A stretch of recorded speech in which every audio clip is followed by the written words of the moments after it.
sixth phylum in non-chordate is Arthropoda. Now, Arthropoda, the name comes from the jointed appendages. Now, if you will see cockroach, if you will see their legs, you will see that they are not attached through any bones. They are attached through appendages. So that is why they are called as jointed appendages. And as all the organisms, those who have these jointed appendages, they are included in the phylum Arthropoda. Now, the number of the organisms in the phylum Arthropoda is the highest. So, in the earth, they have the largest number of these organisms. Also, their habitat differs, that is, they can survive in any climate, they can survive in any region, from the deepest ocean, that is from the bed of the ocean, till the highest mountain. Everywhere you will find these organisms like cockroach, centipede. All these organisms are found some or the other places. Even in the desert region also these organisms can survive. So these organisms can be found in any habitat. Also, they have the triploblastic. Their body is triploblastic. So triploblastic is that they have all the three layers, that is endoderm, ectoderm and mesoderm. They are eucoelomate, that is they have a true coelom, that is a true body cavity. In between the mesoderm and the endoderm, there is a small cavity which should be present. If that cavity is present, then the organism is eucoelomate. They have bilateral symmetrical body. So if you see, if you will cut the organism into half, so you will get two equal halves. So that is why it is called as they have a bilaterally symmetrical body, and also they have segments. If you see cockroach and just open the wings of the cockroach, then you will see that they have small segments which are present in their body. So they have these segments. Even if you see a centipede also, there are segments which are present. In butterfly also segments are present. Millipede segments are present. So they have segments in their body.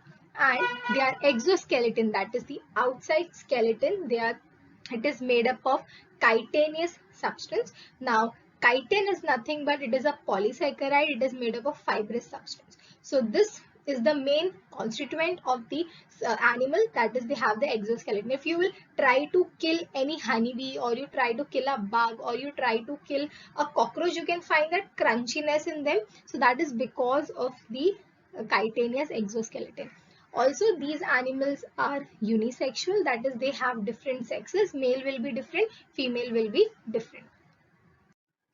Seventh phylum is phylum Mollusca.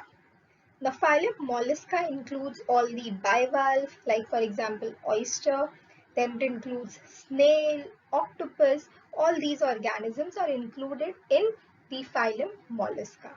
Now, the body of these organisms are soft. If you will see the body of octopus or snail, it is very soft. Inside body is soft, but they also have an exoskeleton outside which is hard. So these animals, they are included in Mollusca, and they are the second largest phylum in the entire, from all the phylums. Now, these animals can be aquatic, they can be terrestrial, they can be both. If you will see that a snail, they can survive in water also, they can survive on land also. Now, these animals are triploblastic, that is they have all the three layers. They are eucoelomate, that is they have the coelom which is present, the body cavity is present. They are non-segmented, they don't have any segments on their body, and they have soft body. Now, usually they show bilateral symmetry, but some, that is if you will see snail, so snail does not show this type of symmetry because the shape of the snail, it changes. Now their body is divided into three parts, that is the head, then we have the foot, and we have the visceral mass.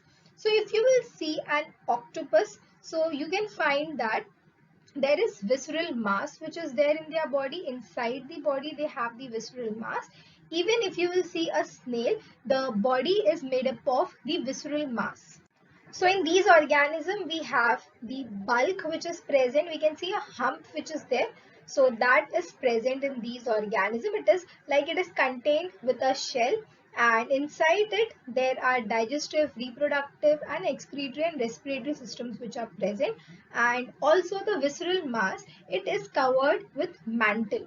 Now you will say, what is mantle? So it is a substance which is secreted and it is hard, and there is a calcareous shell which is there. If you see the shell of the snail, it is very hard. So this visceral mass, it is covered with a substance that is called as mantle. Now the shell which is there, it can be external, in some it can be internal. For example, if you will see octopus, the shell is internal, the hump is present inside.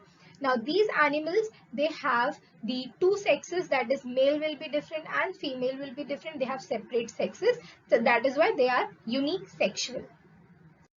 Next phylum is phylum Echinodermata.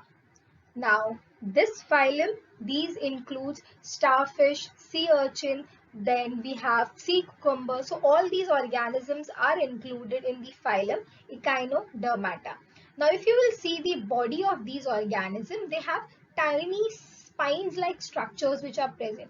Now, these spines are calcareous. They are made up of calcium. So, these are calcareous spines, and because of these spines only, these organisms are called as echinoderms. Now they are found in the ocean, and all these organisms, they won't be found in the fresh water, they will only be found in the ocean. Now they are triploblastic, that is they have all the three layers, they are eucoelomate, they have a true coelom. Now in when that is they have a radial symmetry in adult stage. If you will see what is a radial symmetry, so if you see starfish, it has these 5 things. If we will cut into half, they cannot be separated into equal parts. So that is why they have a radial symmetry. Then they also have, when they are young, that is in the larval stage, they will have bilateral symmetry. But as they go adult, as they form adult, they have radial symmetry. Now they perform locomotion. If you will see a starfish, they can perform locomotion, but they have tube feet. They have tube-like structures, and they are usually sedentary, that is they are attached to the substratum, and they have tube-like structure. They suck the particular thing and then they try to move. So their locomotion is through these tube feet. Now these organisms, they are their exoskeleton, you can say, it is made up of spines, and these are also called as ossicles. So you can also call it as calcareous spines or ossicles. Now these organisms, they have a very good ability of regeneration. For example, you cut one one part of the starfish, so this part will again grow. So this is property, this is the thing that is called as regeneration. This ability is regeneration. If you this happens even in if you will see the lizard, if you cut the tail again grows. But in these organisms, that is echinodermata, they have this ability of regeneration, and their sexes are separate, that is females and males sexes are separate, they are unisexual.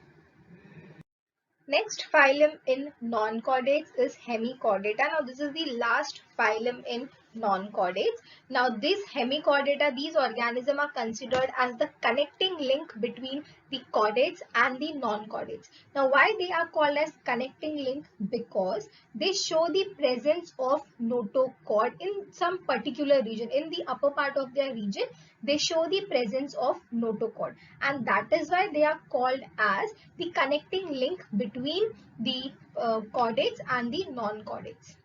Now their body is divided into 3 parts, that is proboscis, collar and trunk. If you see the body of the organism, this part, the upper part, the extending trunk-like structure, this is called as the proboscis. Then we have the collar, and the lower part is called as the trunk.